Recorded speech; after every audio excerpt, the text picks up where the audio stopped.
驻美国的代表萧美琴进前捌讲，美国要卖智慧型的水雷予台湾。国民党团讲，这是公然咧放假消息，所以提案来冻结萧美琴三城的交际费，引来着民进党立委的批评，讲国民党甲外交人员咧作对。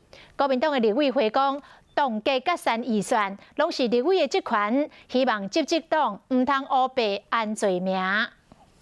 I look forward to working with the next administration in advancing our mutual values and interests. 驻美代表萧美琴参加美国总统拜登就职典礼，这是1979年台美断交了后，台湾头一摆得到美国官方正式邀请。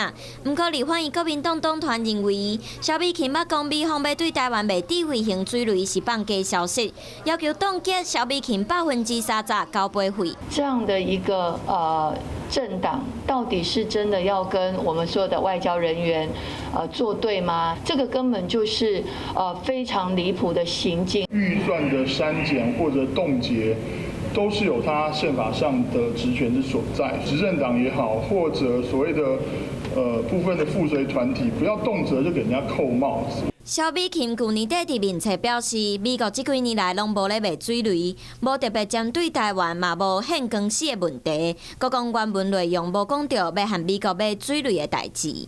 国民党团嘛认为，海军常常无原因就取消对民间餐厅的订单，要冻结伙食费。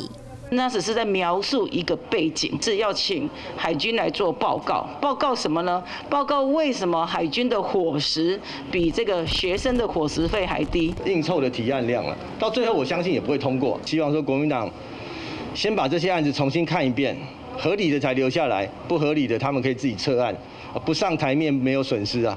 提案冻结外交各项议程引起关注，国民党团嘛强调议程新早是在野党的责任，目前总议程嘛也未定案，拢需要靠在野、朝野做伙来协商，进一步做讨论。